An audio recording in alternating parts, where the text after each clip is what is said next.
Luke, huge congratulations. What a massive statement you've just sent to everyone else in the field here at the Betfred World Matchplay. Yeah, in a way, obviously it's a great statement, but it's just one game. You know, it was a fantastic performance from myself, but it was a fantastic performance from Ricardo as well. Just a great game. If I didn't play as well as I needed to, I could not been here right now, and Ricardo could have been. So I just played the player, to be honest. I was trying to outscore him and outfinish him, and just a couple of missed doubles from himself there. And I think 10-4 could have been like 9-7, 8-6, or it could have been a closer game. So yeah, just really pleased that I got over the line there. But that was a good statement for myself. How much confidence did you take from winning the World Cup? Because you put on a sublime performance in the final, then lifting the trophy, then coming here. It looks like it's elevated you to yet another level. Yeah, when you win titles, I think it does give that air of confidence. It does. Since I say last 12 months when I was here, I felt like that was a turning point for myself. I think that major semi-final, it did hurt a little bit losing to Johnny. He was the better player, but it drove me on to do more. Obviously 5 major titles since then, so yeah, I gained a lot of experience, and usually my first round is my Achilles heel, is when people can beat me. That's their chance, and now maybe I've changed, and I can be a lot better in the early stages, and hopefully I can carry it on, but following the performance, it's going to be tough. The atmosphere was absolutely electric out there, but what did you say to Ricardo walking off on that second break? Was he feeling the atmosphere a little bit? Because I saw you just have a little embrace and say something to him. What, the second break? Yeah.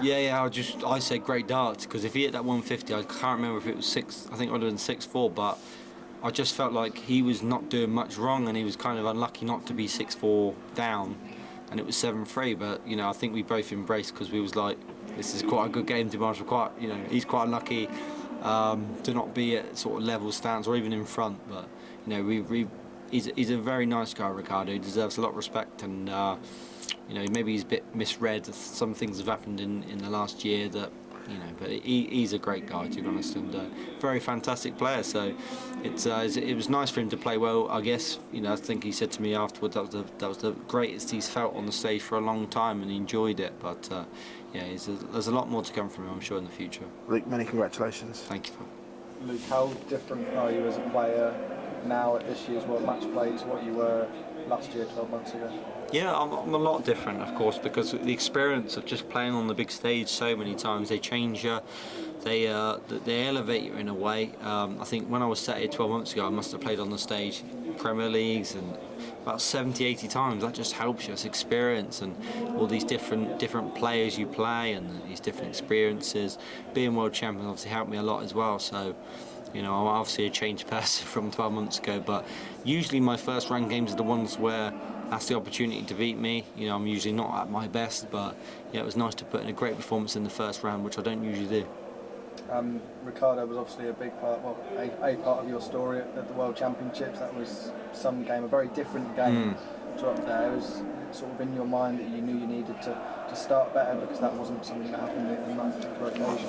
Regardless of who I play, I don't care if it's Ricardo or I don't know, anybody else at the Pro Tour qualifiers. I would want to play the same, to be honest. I don't think I would have changed my performance or tried any harder or against anybody if it was any player in the Pro Tour. I think you have to play your best, because there's no easy rounds anymore. I think a lot of people would have disregarded Ricardo before he played me and thought Luke's just going to thrash him and he's just too good, but he just showed you there, if I didn't play my best, he could have beat me. So you can't take anybody for granted in this game, and I'm glad that I have that attitude, because if I did, I probably wouldn't be there right now. So I'm proud of the way that I worked hard and tried to outscore him, tried to outfinish him. And he was unlucky. If he'd have played anybody else, 9 times out of 10 in the top 16, probably would have won. And the draw threw out a huge tie last week in Michael van Gerwen versus Luke Littler. You obviously know them both very well. It's a great game. How do you see that one going? I think it's hard to predict, to be honest. I think if you're going to go on form, you're going to pick Luke, aren't you? But Michael's been at the top of his game for so long. The last 12 months haven't been the way he's wanted it, and he's one of them players. He's not going to like it. He's not going to like me taking his thunder. He's not going to like Luke taking his thunder. He's not going to like anybody taking his thunder. So I'm going to assure you that he's going to come out and he's going to put in a good performance. He's not going to want to roll over and let me or Luke, anybody beat him. He wants to put out a statement. I can guarantee you that. So Luke knows he's in for a tough game, but I think if Luke plays his A game, how he's playing, and Michael plays his A game, what he's playing like at the moment, could be an absolute fantastic game. And I can assure you, I'm happy they're playing against each other and not me. But I'm a darts fan, so I'll be there to watch, I'm sure. But it could be one of them games where you've got two great players playing against each other and they don't play great. That happens a lot. They're too desperate to beat one another. But I can assure you, I'll be there sat there watching, happy it's not me. Thank you. Luke, you have touched on it a little bit there, that other players may have dismissed Ricardo looking at the form that he's been this year.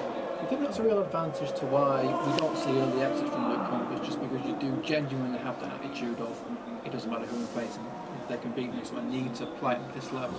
Yeah, you're right, 100% right. I think that is the attitude I have. I just don't, anybody I'm playing, I never give that aspect of I've won this game before I've played it. You just can't, and that is just the proof. You can never believe you've won a game if you're not in your A game. Then like I just proved there, I would not have won. So that is a good aspect in my game I have, that I never take anybody for granted. And Ricardo's a fantastic player. He's won big stage titles in the European Tour. I know he hasn't had his best year this year, but sometimes something can rejuvenate you. And it's like 2 years ago when I played Nathan Aspinall. He hadn't had a great year and everyone disregarded him to play against me, and then he played fantastic and beat me. So it's just the experiences that you have along the way in your career that learn you these experiences, and I learn from experience I've had that don't ever underestimate anybody. With respect to everybody else in this tournament, the bottom half of the draw's got Van Gerwen, it's got Leclerc, Smith, Anderson, Pross. Do you feel like you're in the almost favourable half of the draw, and does that affect your mindset? Absolutely not. I think if you go on the seedings row, I've got Stephen Bunting, the major winner this year. Then we're looking forward, you've got Dimitri Martin or Johnny Clayton, who are all playing fantastic again. And then you could have Gurren Price, Ross Smith, Josh Rock, all these fantastic players. No, I don't think I'm in the easy draw at all. I think I'm in a hard draw. But I don't think the other guys are in an easy draw either. I think this is the state of darts nowadays. There is no easy draws now. I'm in a tough draw, but all the other guys in the other half are in a tough draw as well. So, I don't think there's one half that's easier than the other. But, you have got Gary, Michael, Luke and Michael in that little bit. So, yeah, that is quite tough. But only two of them can get through because only two of them can win. So it's going to be easier in that way. But I know if I get to the final, I know I'm going to have a tough run. I know that. But yeah, whoever it is, whether it's Stephen or Ryan, both been playing some fantastic darts. So hopefully I can keep on playing like that. It was a decent run last year, but it was a real battle. Remember, real battle with Dirk van Dijvenbode, and then a strange game with Damon Hector where it was just like 10 breaks of throws. Stupid. Have you learned from that experience, because it was probably your first sort of big run at the Winter Gardens, and this is a completely different tournament to the others? Yeah, I think I've just learned a lot of things in the last 12 months. To be honest, I think I'm a different player. When I used to play in them games, I used to be a little bit uptight, a little bit apprehensional, thinking, I really want to win this game. I'm desperate to win this game. But nowadays, because I've achieved so much and won so much, I feel like I'm a little bit more relaxed when I walk into these big games. This is a big game. It's the first round of the World Matchplay. No one wants to go home early. No one wants to be sitting at home watching darts for a whole week and you're not in the tournament. So I feel like I've learned from these experiences, and they make you stronger. So yeah, regardless of what happens, I know I'm going to have to work hard and keep playing well. And I know I can. Like the experience from the Worlds, I didn't go the way I wanted at the start, but I managed to finish it off well. So I know that's in my locker. So hopefully I can keep it up. Cheers, Luke. Thank you. Thank you.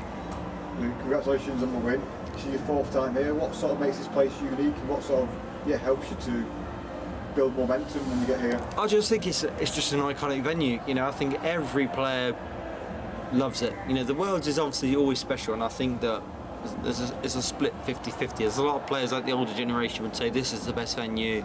A lot of the younger generation would say the World Championships is the best venue because it's just prestigious. But the older generation are right. This is a very, very prestigious venue. We all love playing here. Real darts fans. They create real great atmospheres. I think it's hard to explain, but when you're a player, it's just iconic. And coming here is a special feeling. So to play here for my fourth time, it's fantastic. And I hope I can be here for many more times in the future. You mentioned the semi-final defeat was a bit of a turning point. So how much did you learn from that defeat, and how much did that springboard your second half of the year last year? Yeah, it was a massive influence. I think I was coming very, very close to making major finals again after my UK Open.